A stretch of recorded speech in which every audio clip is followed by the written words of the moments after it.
Welcome to our home. We are so thrilled to be with you today and to have our wonderful guest, Tamera Uzelac Hall. Thank you for being here. Oh, so excited. So excited. I am so excited. I am honestly so excited for all of us to learn together. And really, Tammy's going to bring a lot to this table today and a lot to our home and a lot to this discussion. So I'm excited for all of us together to be learning from the Spirit, learning from Tammy, learning from these incredible scriptures, what the Lord would have us learn and study at this time in our lives. We've said this many times before. I'm just going to remind us of this again. The Spirit will teach you what is most important for you. Today, we are going to study 2 Kings chapters 2 through 7. We're going to look at two really important principles, and then we're also going to have an overall context. And then because we have a wonderful Hebrew scholar, we are also going to have Tammy share with us some really important truths that are, and I think semantics and definitions and things that are going to help us in our study. So our two main principles today are, as we follow and testify of the prophet, we will see the Lord's hand in our life. And the second one is, as we follow the prophet, we too can say, it is well. Welcome to Grounded, where women and men of all ages, nationalities, and backgrounds gather together with me, Barbara Morgan Gardner, and my guests as we strive to gain a bedrock understanding of the life and teachings of Jesus Christ and become more like him. Okay, I have to just tell everybody, you're going to love this so much. When Barb called me, and we're busy people, like trying to make this work. I know, right? And so when you said, okay, can you come and do this? I was like, yes, when is it going to work? And we found a time that worked. And then you told me what we would be studying. So inspired. God was like, let's have her do. I can't even get over. It's true. All the books, of all the stories in the Old Testament, you picked my absolute favorite chapter. And people who know me know I have a lot of favorites, but for real, like 2 Kings chapter 4, it's my go-to. Anytime I get to speak to women, this is where I go. Okay, I know, I love it. It cracks me up because this is the reality. I think we know this. For those of you who know Tammy, and I'll tell you a little bit about her in a moment, and she can fill in the blanks too if she'd like. She loves the scriptures. She loves the words of prophets. She loves Hebrew. Yes. And you love women. And you love talking about women in the scriptures. I mean, we were just talking, and Tammy has written this wonderful book, Hebrew Delights. It's fun. I highly recommend this. And as I was just saying to Tammy, the reason why I'm recommending this is not just to have you buy it. That's really not the purpose. The purpose is to have you study Hebrew and to understand these words and to know how wonderful it is that we have women who have various skills, various gifts, spiritual gifts that President Nelson has spoken so often of, that we really need for each other. We're all in this together. So I have always appreciated Tammy's gifts to teach. She also does as I hope you'll have the opportunity, and please do watch Sunday on Monday. Yeah. Yep. Sunday on Monday with Deseret Book and LDS Living. And then I get to do one now. When we talk about, like, I am not a Hebrew scholar. There are scholars out there. Dr. Donald W. Perry. Okay. That man has paid the price. I do a YouTube series with him called Jesus Christ in Scripture. There are so many Hebrew scholars. I've just studied Hebrew for 10 years. So it took me a full year to learn the alphabet. And then after that, I've just been like 10 years of diving into the scriptures, looking up words in Hebrew, finding out what they mean. I said I'm like the John the Baptist of Hebrew. I'm just preparing the way for people. Okay, but I you brought up an important point, and we are gonna get into the scriptures here, but I think that this is so important, Tammy. I was raised by a mother who had a bachelor's degree but did not have a master's or postdoctoral work, anything. Yeah. The woman was brilliant, and I would say, looking at my life, hands down, was my mentor in the scriptures and living the gospel. You've shared that with me. Yeah. And I feel, Tammy, on one side, I totally agree. If you feel so guided and inspired to get a PhD, please do. I love having a PhD. It opened many doors and windows, et cetera, et cetera. But I also just, everybody has a different path, and I'm so grateful for the path you took. Yeah. For the path my mom took, and I'm grateful for the path that you are taking. Like, we just need each other in different ways. I love that you say you're not a Hebrew scholar. You may not have the PhD in Hebrew scholar, but among the people that I know personally, Tammy, you are a Hebrew scholar. Thank you. No, genuinely, thank you. Thank you for studying. You don't need a degree to be the scholar. So thank you. And most importantly, you're a disciple scholar, as Elder Maxwell talks about. I can be that. You I can be are that. Thank you. So I also want to throw out that Tammy has 4 beautiful daughters as well. 4 beautiful children. Do 4 girls, all drama, all the time. So that's why I focus on the stories about women in scripture, because I want my girls to know them. And this is what I want everyone who watches this to do today. Okay, first you need your scriptures, and then you're going to need something to mark your scriptures with. You're going to want a highlighter and then a pen. And I'm just going to tell you right now, because I have people come up to me after I teach, and I have this in front of me, and they say, now what book are you using? Who are you reading from? And I go, these are my scriptures. So this is the reason why it's so gigantic. It's the journal edition, 10 out of 10, highly recommend, because I write a gazillion notes. Oh yeah. That's what this big gigantic book is. It's just the Old Testament too. So I use this with our family scripture study. You have to. Yeah. This one I just keep throwing it in my backpack all the time, and it's so heavy that I just. Oh, I have a little. We have our own little. Oh yeah. How many scriptures, right? And I'm old. I don't have my old lady glasses, so this is big enough font to see today. So this will be so fun. Tammy, let's start with our first principle, which is as we follow and testify of the prophet, we will see the Lord's hand in our life. Yes. Okay, I'm giving it to you to give us the background, set the stage for us. So here's what we've got going on. Elijah, so here's how I remember it. J comes before S. So Elijah was before Elisha. So Elijah, awesome prophet, and Elijah dies. So he gets taken away into this chariot of fire. Such a great story. But before he dies, Elisha says to him, please give me a double portion of your prophetic power. Because Elijah says to him, what do you want from me? And that's what Elisha asks for, double portion. Now this is kind of cool. I have not yet researched this, and it's my goal to do this, but I did Google, because, thank goodness for the internet. I just Googled miracles Elijah versus Elisha, and it was pretty fascinating because allegedly Elijah performed roughly 7 miracles, but Elisha performed about 14. Like double. I love that. miracles. I love that. And whether or not that's totally true in number, it is true that Elisha has more recorded miracles than Elijah.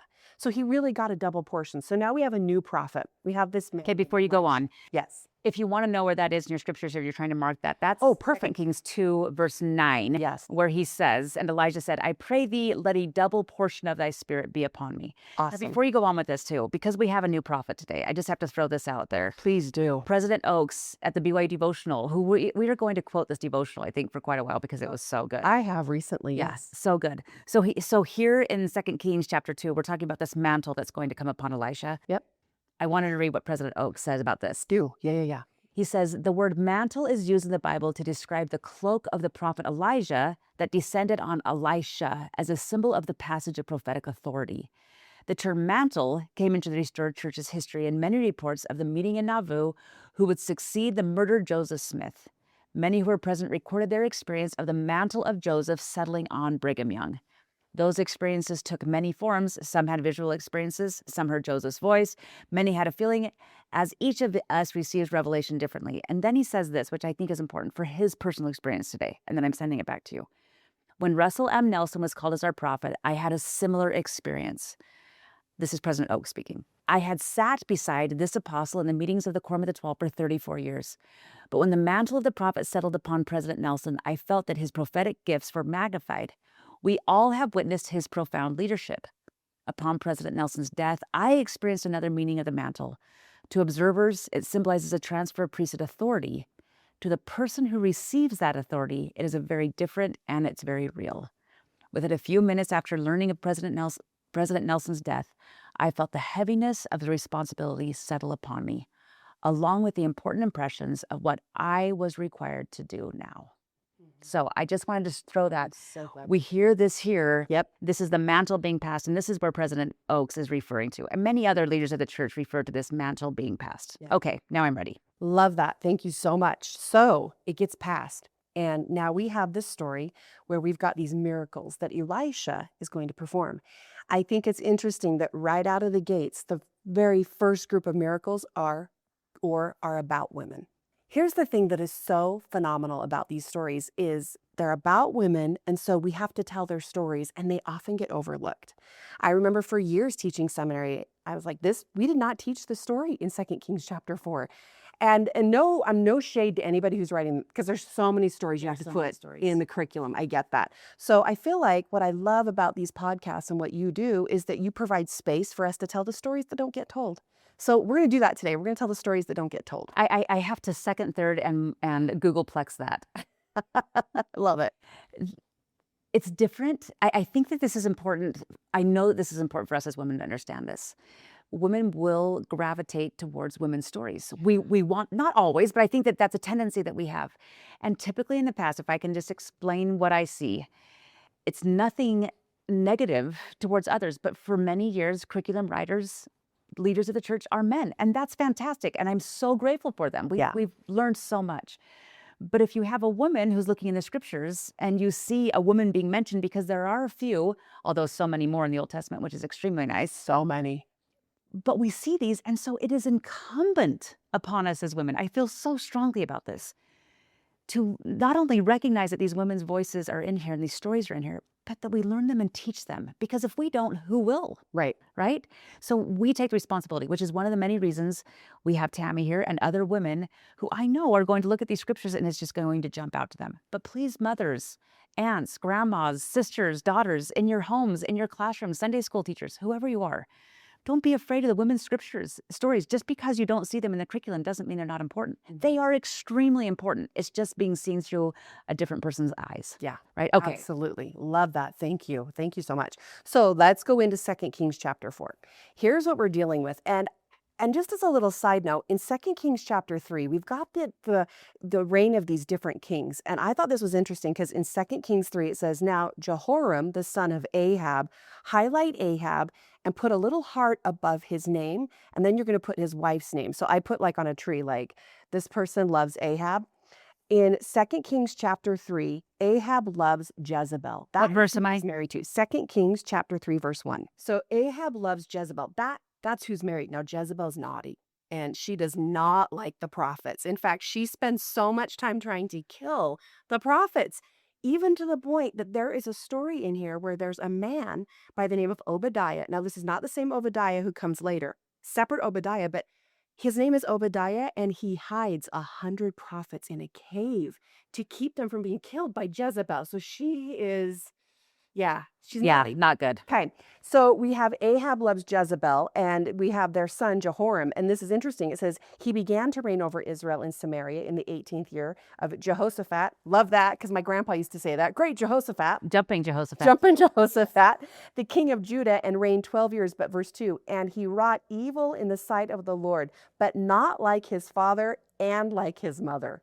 Naughty Jezebel. Like, he was a bad king, but not as bad as his mom and dad. But it's so buggy. Come on, ladies, let's be righteous. Okay. But it's good to know that for the storyline coming up. So it is. Got this guy, Obadiah, who's hiding these prophets, saving their lives in a cave. Okay, so then we go into 2 Kings chapter 4. And here's our story. Oh, you guys, it's so good. It's only 7 verses, and it gets overlooked.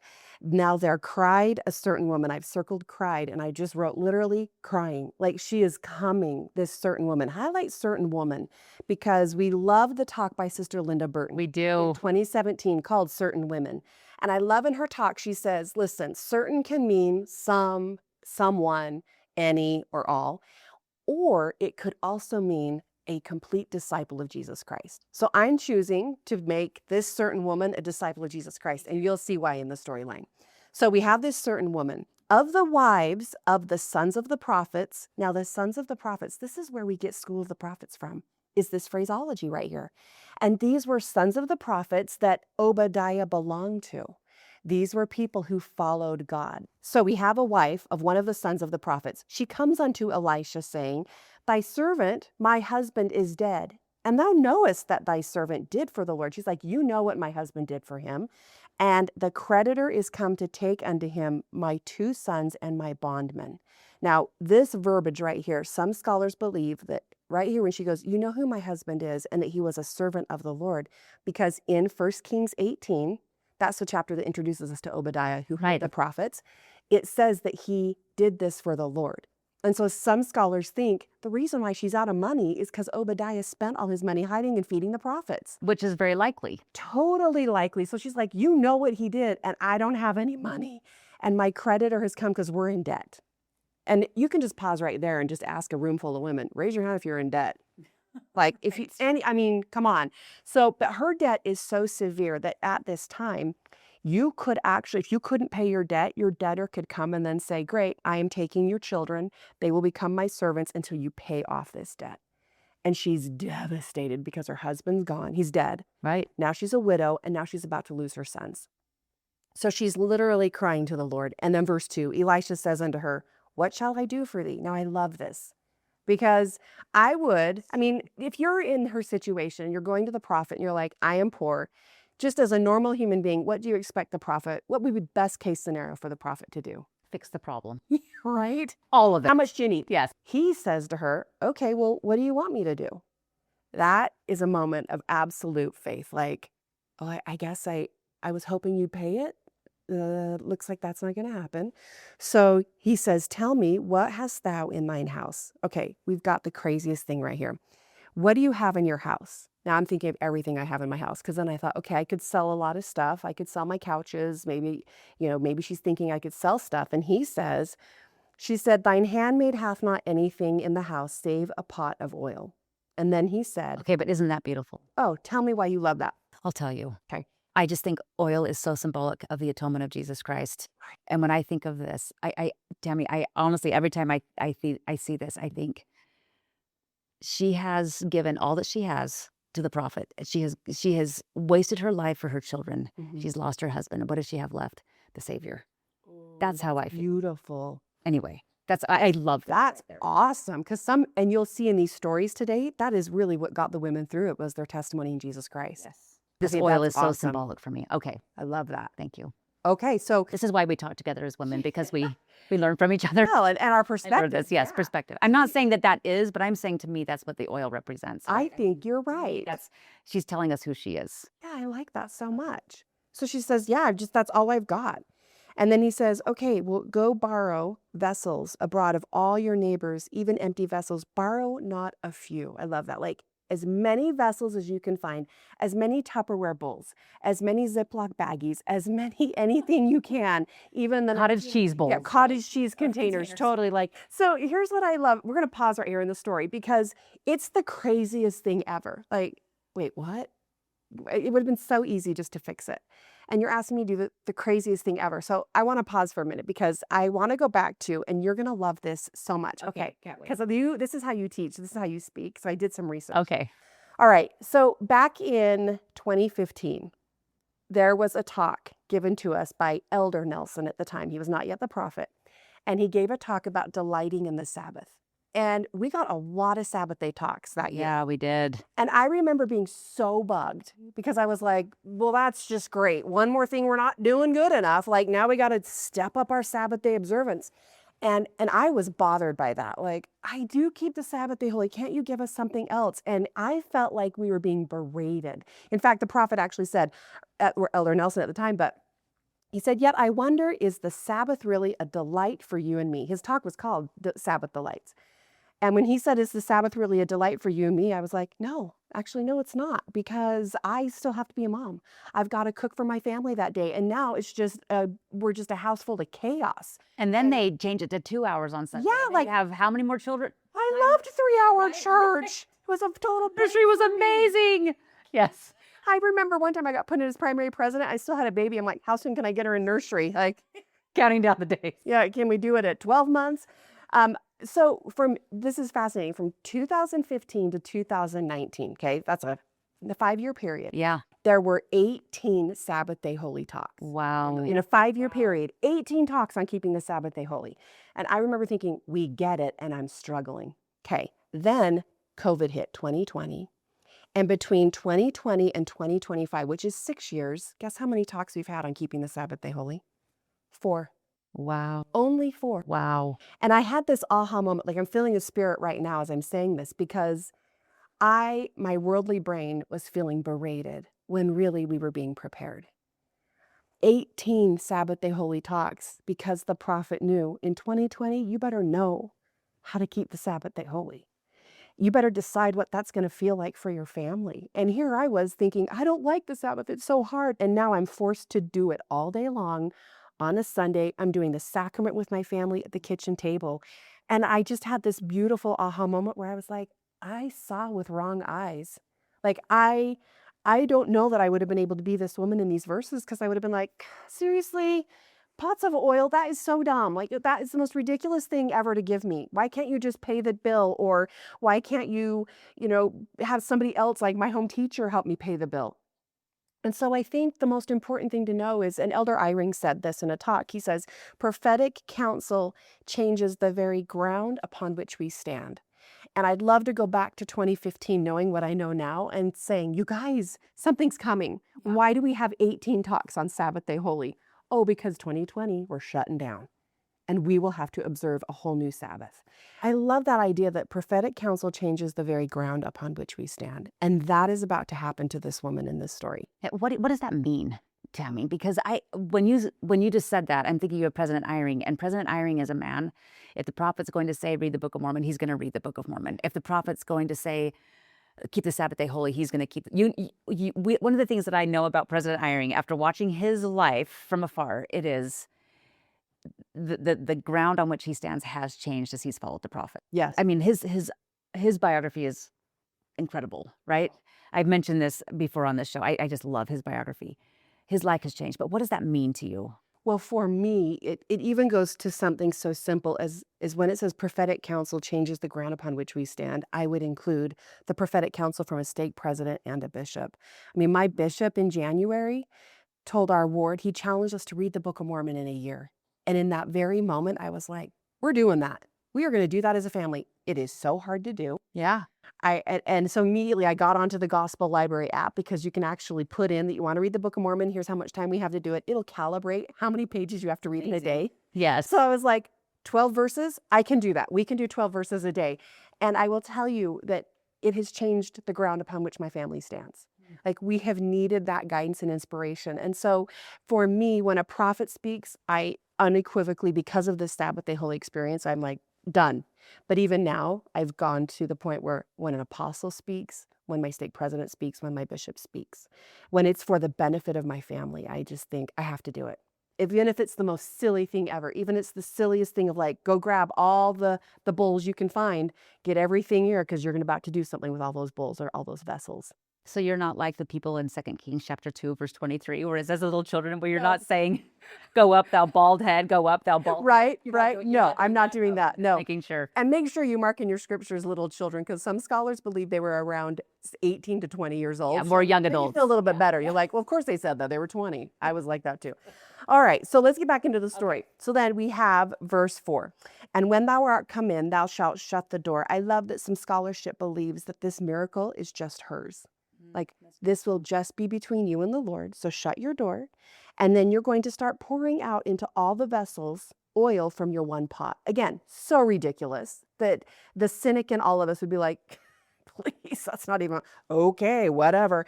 So then she went from him and shut the door upon her and upon her sons, who brought the vessels to her, and she poured out. And she just kept pouring. And then verse 6 says, when the vessels were full, she said to her son, bring me another vessel. I can just hear it, right? Yes. I can hear me yelling, come on, another, it's full. And you're just swiping, right? Vessel for vessel.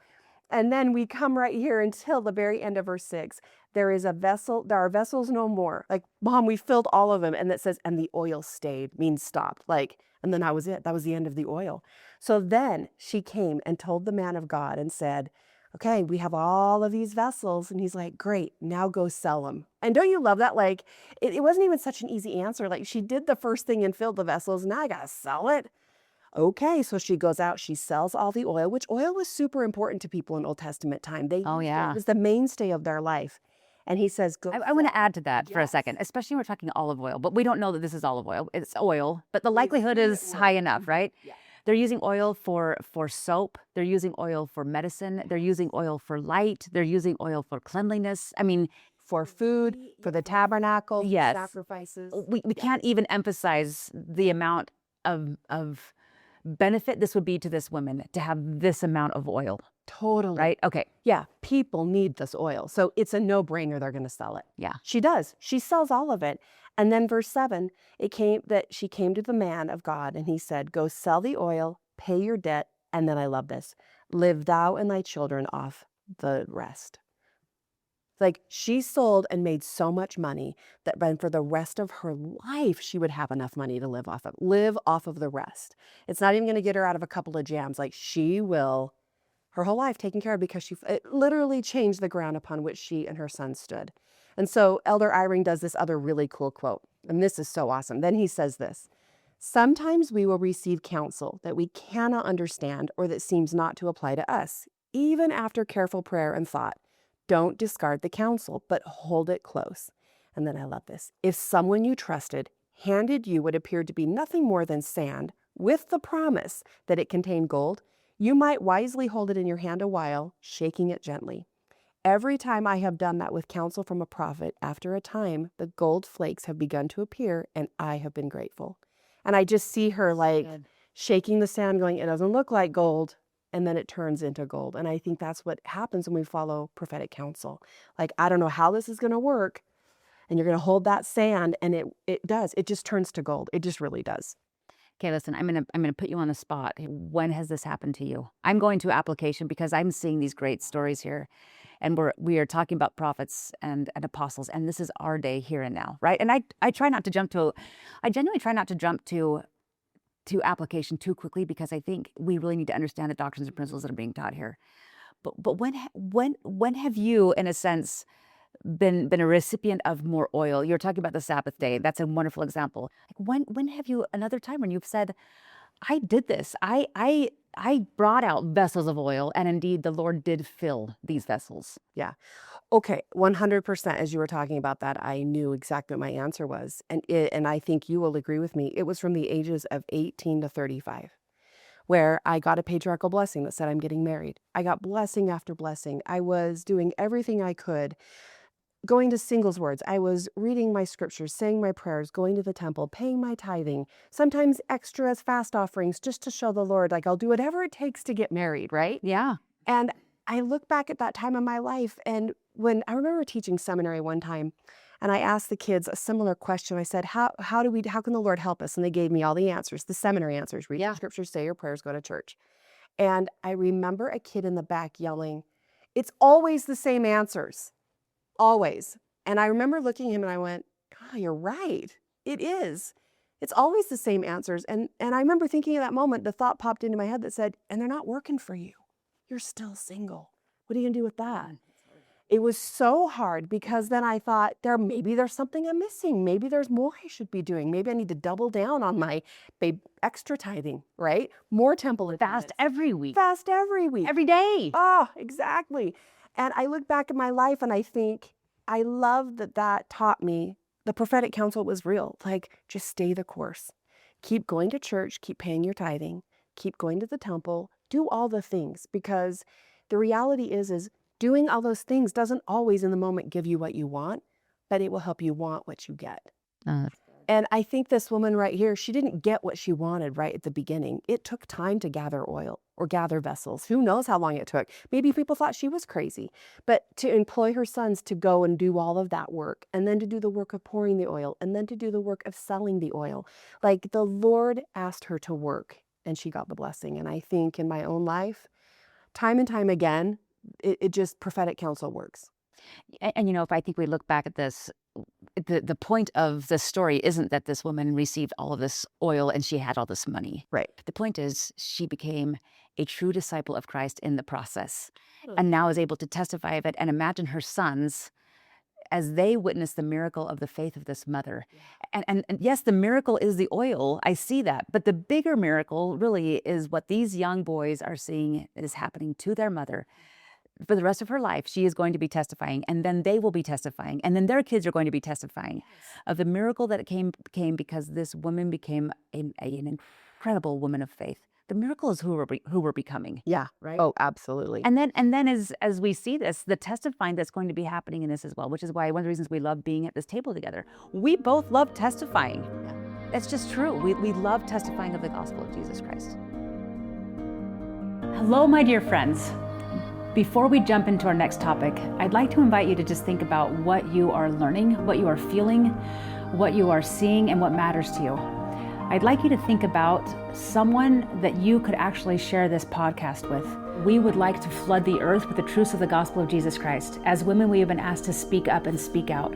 We want to share the light of Jesus Christ throughout the world, and we would love your help in doing so.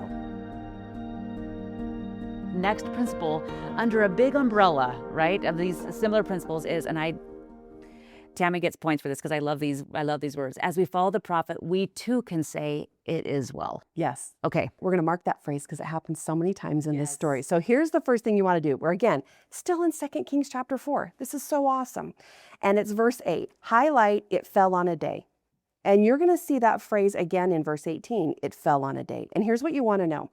In Hebrew, it actually doesn't say, and it fell on a day. It says, and it came to pass. Isn't that great? It's so fun. And it's the same thing in verse 18. It came to pass. So here's what you want to know about that phrase. Just a really fun fact about that phrase. In the King James Version of the Bible, that phrase, it came to pass, appears about 700 times. But in the Hebrew version of the Bible, it appears over 1,200 times. And here's why I've written that down. Because you go, well, wait a minute, then why is it fell on a day? Or sometimes it will say, and now behold. It'll have all these other phrasings at the beginning. When the translators of the King James Version were translating, it's likely that they kept seeing it came to pass and went, that's pretty redundant. Like, let's just throw in something else that makes a little bit, shake it up a little, break it up. So instead of it came to pass, they're going to do, and it fell on a day. Now, when Joseph Smith and Oliver Cowdery are translating the Book of Mormon, and they get to 1 Nephi chapter 16, it came to pass appears 31 times in 39 verses. And can you imagine as an English teacher, I bet Oliver Cowdery was like, excuse me, Is there another word we could use for this? Can we go to our synonyms check? That's a lot of it came to pass. I can even imagine as an English teacher being bugged a little bit, like, come on. And I would love to go back and see that moment where Joseph was like, it just says it came to pass. Like, I have to write whatever it says, I got to do. It came to pass. Tell you here, Oliver. It's a Hebraism. In fact, it came to pass is mainly used in a narrative story, in a storyline. It's never used in poetry, which I've learned this from Dr. Donald W. Perry. Yeah. So I tested the theory. In 1 Nephi 16, it's a narrative story of building the ship and the conversation he has with his brothers and everything. And he's like, and it came to pass, like I'm telling you this story. Then I went and read the Psalm of Nephi. Not one time is it came to pass in that. 2 Nephi 4, for those of you, right? The Psalm Thank you. of Nephi. Yes, the Psalm of Nephi. He doesn't use that phrase because it's a poem. So it really is true. Okay, so you have all these, it came to passes. Isn't that so fun? Okay, so here we go. Okay. 2 Kings chapter 4, verse 8. And it came to pass that now we have Elisha, and he comes into the city of Shunem. And there is a great woman, highlight great, because in Hebrew, this could mean that she was really great and popular. It could also mean that she was of great wealth. Those are some other scholarly takes. So this is where we get the name of the storyline. We don't know the woman's name. The story is called the Shunammite woman. That's all we know. Okay. She's nameless. Isn't that great? I love it. Yes. All the unnamed women in the Old Testament, you want to know their stories. Yeah, there's so many of them. Maybe that's why we just don't put them in because we don't have a name, but learn the unnamed story. So this is the Shunammite woman. She's great. She constrains her husband. I have to jump in. I'm so sorry.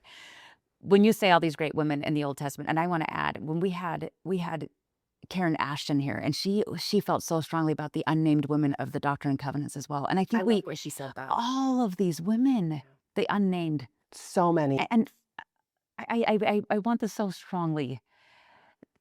In the Lord's eyes, there is no unnamed women. Oh. We may not know the names of everyone, but God does, and I hope that's just really obvious. But if anyone is feeling unnamed for any reason, you are named by the Lord. I just have to throw that out. Thank you so much. Well, you love it when Isaiah says, I will call thee by thy name. Yes. Saying as a blanket statement, like, I know everybody's name. Yeah, he knows the Shunammite woman's name. Okay. He knows the wife of Obadiah or the thank you. Yes. She constrains the prophet Elisha to eat bread in her house anytime he comes by into that city. So this is her connection to him. She's like, I want him to eat bread in my home. And here's why. Verse 9, she said unto her husband, behold, now I perceive. Now highlight perceive, because in Hebrew, it's not the word perceive. It's the Hebrew word yada, which means to know. So she's saying, I know that this is a holy man of God, which passeth by us continually. Don't you love that? So now that tells me a lot about her. Like, I know this is a man of God. And so then she says in verse 10, you know what? let's make a little chamber. Let's build it. We're going to add on to our house. Like, this blows my mind because I would love to add on to my house, but I know how much that is going to cost. It's never going to happen. So she says to her husband, we're going to add on to our house and we're going to make him a room. And in that room, in verse 10, it says we're going to give him a bed, a table, a stool, and a candlestick. And then when he comes, he will come to us and he will turn in thither. And you know she's a great woman because she just says to her husband, here's what we're doing. Like, Yes. we're going to Make this happen. Yeah. Yes. And then I love the idea that some scholarship thinks that when she puts a table, a stool, and a candlestick in the room, that's not common for a bedroom, that she's implying she knows he's going to need somewhere to receive revelation at night. Yeah, he's a holy man. He's a holy man. He's going to get stuff. He's going to need to get up and write it down. So here we go, verse 11, and it fell on a day, which we now know means it came to pass, that he came thither and he turned into the chamber and he slept there. And then he says to his servant Gehazi, listen, this woman is so nice. Like, we should really do something for her kindness. What do you think we should do? And I love that the servant says, well, we could actually put in a really good word for her among the king of the land, like maybe among her people. And so they call her and they say, how about if we do that for you? And I love at the end of verse 13, she's like, I dwell among mine own people. Like, I don't need any accolades. Yeah. We're good. And so then they keep talking. And then the Elisha says, no, there's got to be something we can do. And Gehazi says in verse 14, verily, she hath no child and her husband is old. Don't you love that? Yes. It's like a little setup going on here. It totally is like, maybe we could, and I love the faith that Gehazi has too. Like, why don't you just make her pregnant? Like, let's see what we can do. Love that. Okay, but we don't mean like make her pregnant. We mean like... Correct, yeah. Use your magic, however that works. So they call in unto her, and she stands in the door. And then verse 16, it says, and he said to her, about this season, according to the time of life. You want to highlight that phrase, and I'm going to give you a cross-reference. You want to put Genesis chapter 18, verse 14. Okay, I'm just going to say something. I'm going to circle the footnote. This is what I do. I'm going to draw a line to the other footnote because the footnote's there, but yes, how often do we have footnotes and we actually don't really look at them? This one, you want this footnote. Okay. Because the reason, if you go to Genesis 18, verse 14, that is the exact same wording the angels use to say that Sarah is going to have a child. And they say, about this season, according to the time of life. And scholarship says that means 1 year from now. So when you see that phrasing, he's saying, listen, 1 year from now, you're going to have a son. And that's what it says, thou shalt embrace a son. And I love the rest of this verse because the way I interpret it makes me laugh. And she said, I want you to interpret this in your own language. Okay, here's what she says. Nay, my Lord, thou man of God, do not lie unto thine handmaid. How are you going to interpret that? You got to be kidding me. There is no way. Really? I love it. That's what I wrote at the top. I'm like, don't you mess with me. Like, my husband's old. She might be old too. Yeah. She's like, are you kidding me? I'm going to have a son? So she's a little bit skeptical. But sure enough, in verse 17, the woman conceived, bare a son at the season that Elisha had said unto her, according to the time of life. So exactly 1 year, she has a son. And I want to throw out into this too, just for the purposes of our lives. It's the Lord's timing. Oh, then verse 18. And when the child was grown, it fell on a day, or it came to pass, that he went out to his father to the reapers. And he said to his father, my head, my head. And he said to the lad, carry him to his mother. And she went, and when he had taken him and brought him to his mother, he sat on her knees till noon, and he died. We have this, like, one of the most heartbreaking moments. I don't know, like, I know women who have lost children who have said, I would, like, of all the things, like, that's the worst thing that could have happened. I would have to agree. I live in fear of that all the time. And can you imagine you finally have a son and then he dies? And he's laying there on her lap and takes his last breath. And in verse 21... Okay, I have to throw this in there because I was thinking about this as I was studying this as well. And this is something that's become very poignant to me in the scriptures, especially the Old Testament. Eve has a son and he dies. Sarah has a son. He's placed on the altar. Hannah is placing her son on the altar, right? I mean, you go through the scriptures and then we start with Mary and then we even start with Emma. I mean, we start talking about women who've done this. Moses's mother. Yeah.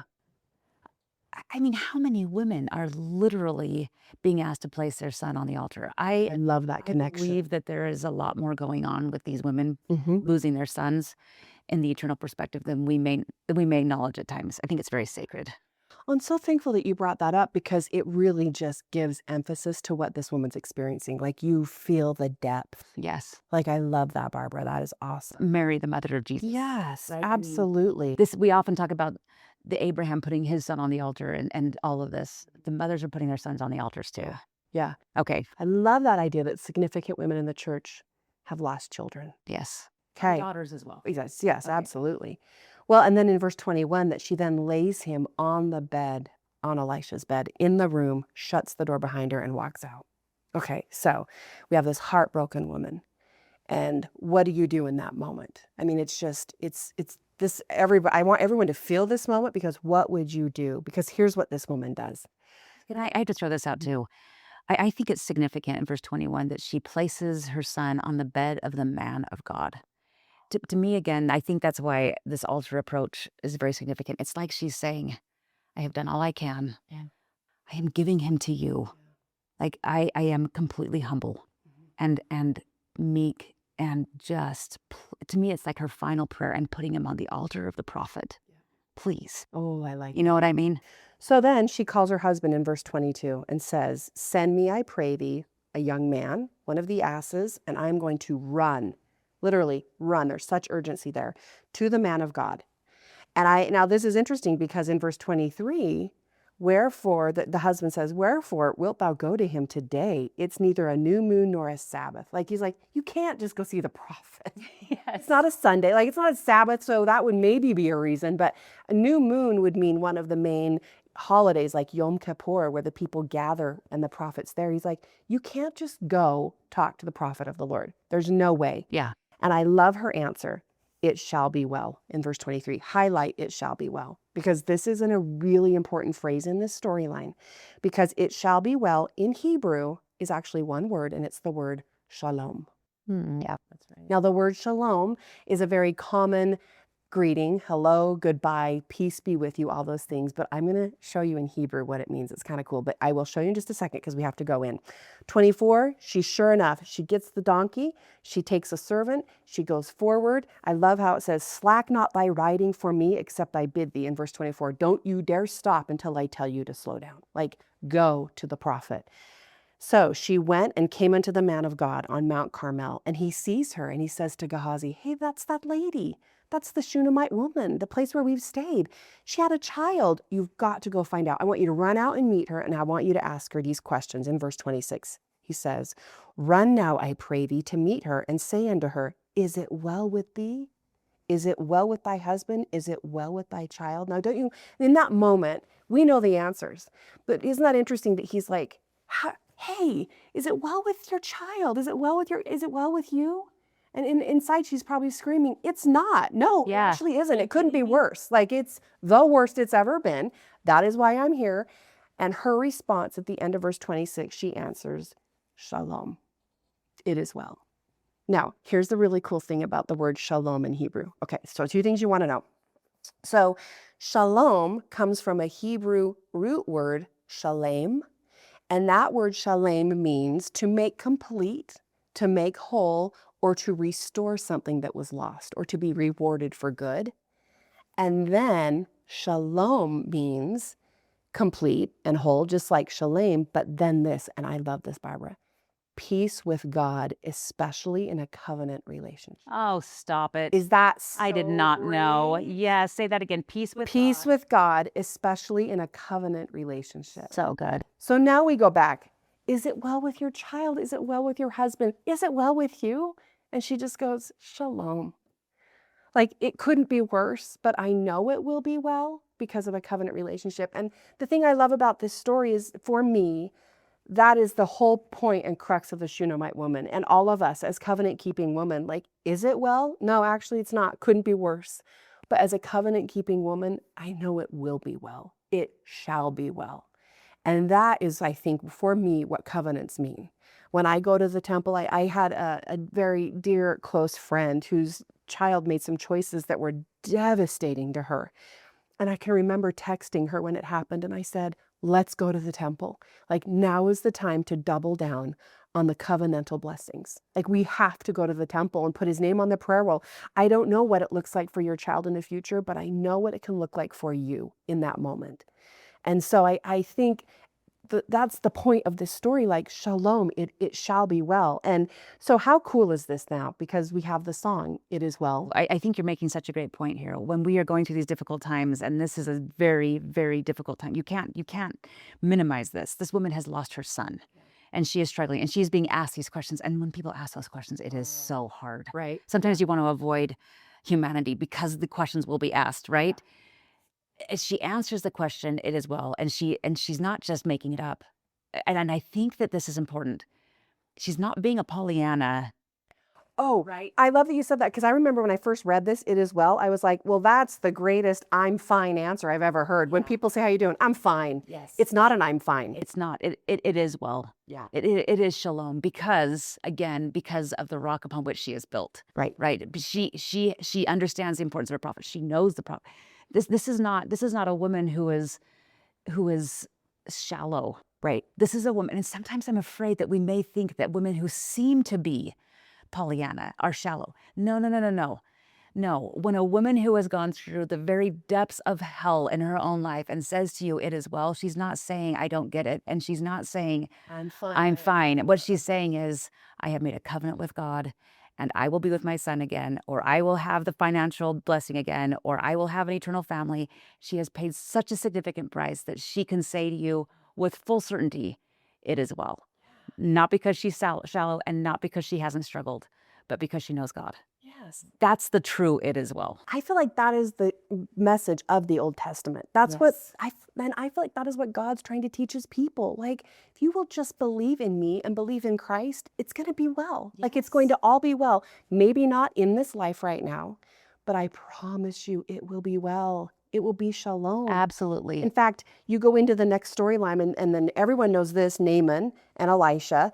We've got that story where he's healed of his leprosy. The whole point, though, is because he followed a prophet, it was well. Like, every story is just do the thing I've asked. It's going to be shalom. It's going to be okay. And we all, that story is so familiar, and you can just keep going all I of have it. to. I have to. But that little girl. Oh, the little girl. And take us to the girl. Talk about a great example of shalom, because you've got this story about this little girl, the little maid. We don't know her name. We just know it's Naaman's maid, Naaman's wife's maid. Yeah.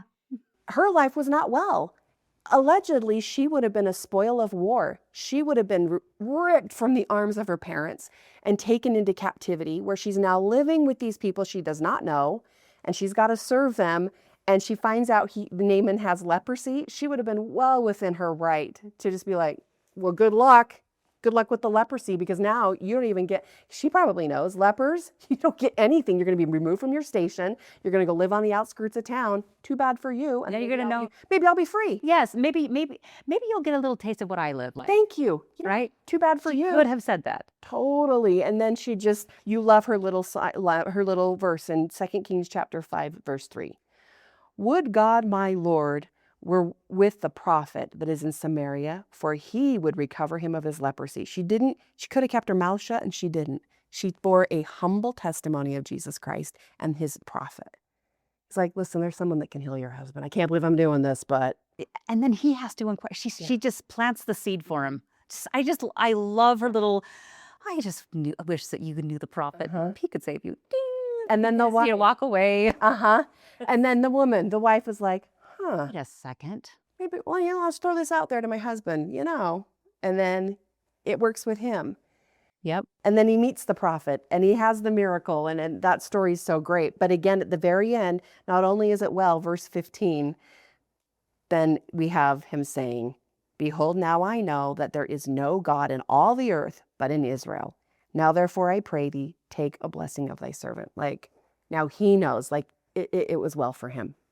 It's just story after story. After story. And again, the responsibility and the ability for these women to just open the door for the prophet to come through. Open the door. Ages. Yeah, they're working together. That's what I love about these stories. It's these men and women who are working together, both equally yoked before the Lord, and then they yoke themselves to Christ. And then Christ just pulls them through. I just love it. Such a great way to put it. I like that so much. I want to just jump to the last part, which we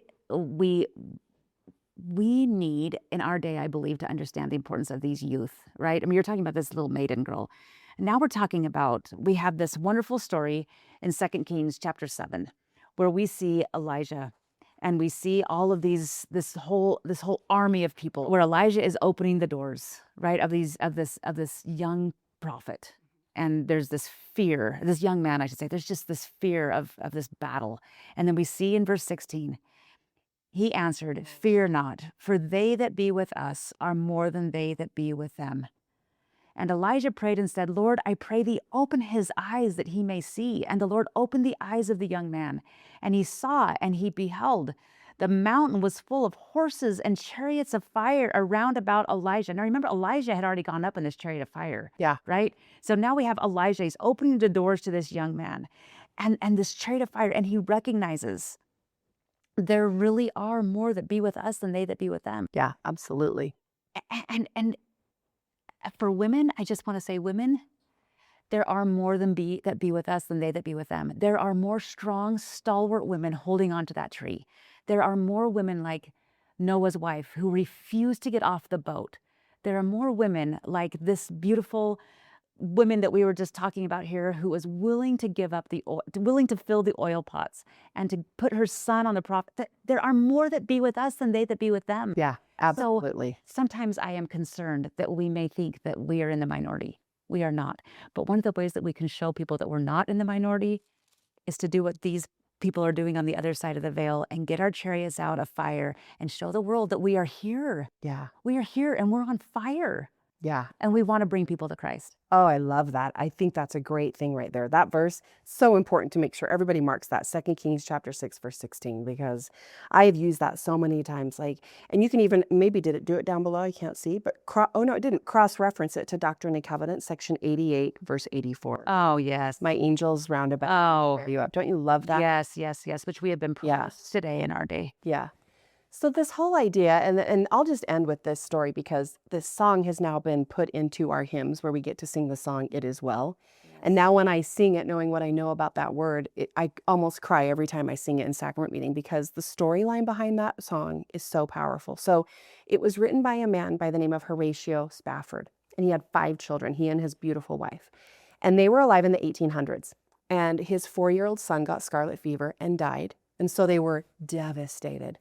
And then the Chicago fires happened, and Horatio lost so much of his land that he owned. He was a real estate broker.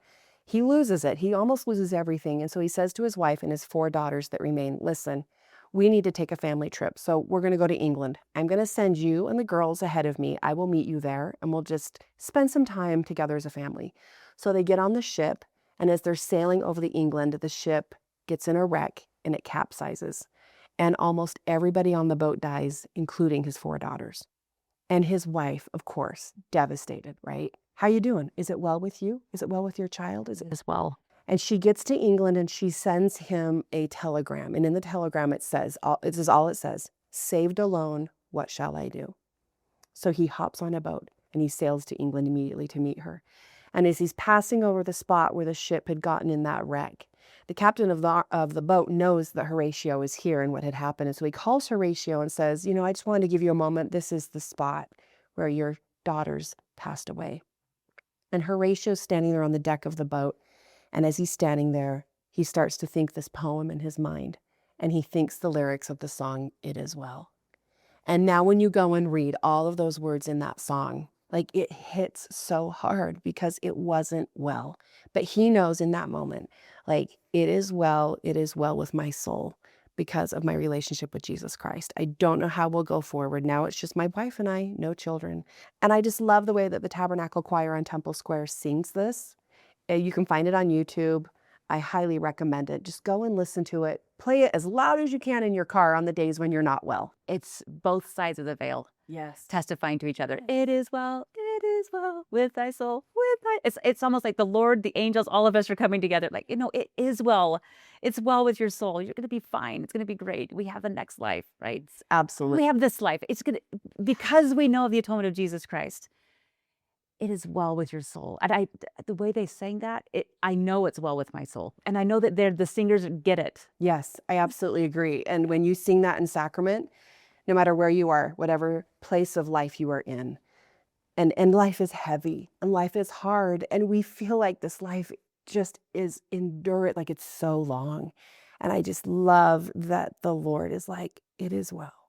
Like, it's going to be okay. I just lean into me.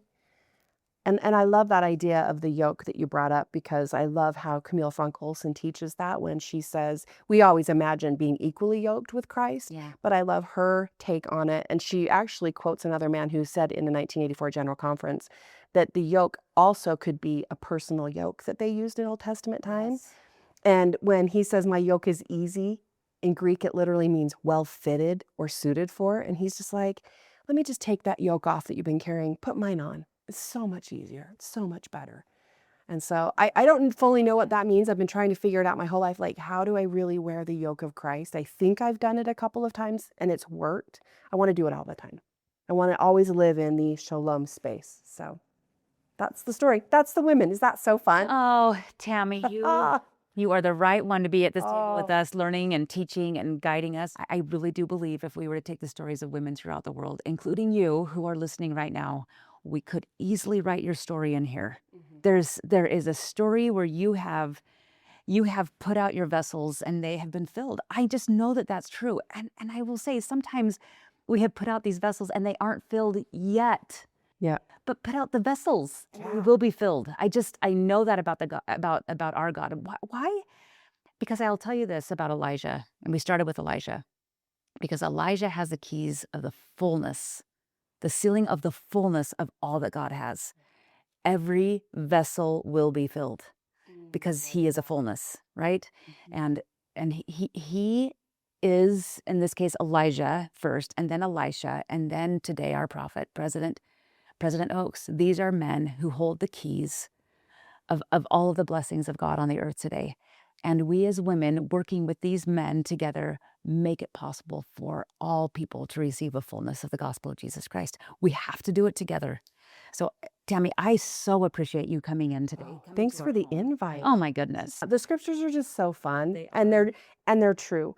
They are God's word. I love the scriptures. Like, that is the only thing I want people to do is whenever I speak or whenever I teach or anything I do, my goal is for them to love God, love Jesus Christ, and then love the scriptures. Anyone can do it. Anyone can come to love the scriptures. We can. I love this book. I love the scriptures. That's just the reality. I won't go into all this detail, but I somehow I was born with a desire to know truth. I just wanted to know the truth. I always have. And so that's why I love the scriptures, because I love truth and I love God. It's that simple. Love it. It's not that I'm all into all the scholar. I just want to know the truth constantly, because the truth sets us free. And I love being free and I love being happy. We love you too. We love that you are in this with us. We know we all have our stories. We have these experiences. Thank you. Thank you for spending time with us as we have studied the scriptures with you. Thank you for your own personal study. Thank you for spending time with your family and friends. Thank you for knowing these things for yourself and testifying of them. We cannot testify any stronger. I wish sometimes that the English language and even the Hebrew language and the Greek, the testimony of the Spirit is what really does convert. And so we carry that Spirit and have that with us as well. So we encourage you to do that. Thank you for caring. Thank you for being one of these women whose voices are being heard throughout the world. And whatever way you are doing that, whether it's in the quiet room of your door as you're shutting that door and weeping over a child, or whether you are on the housetops and hilltops and shouting out and seeing all the angels around you. Thank you for the role that you're playing and bringing people to Christ. We'll see you next week on Grounded. Shalom.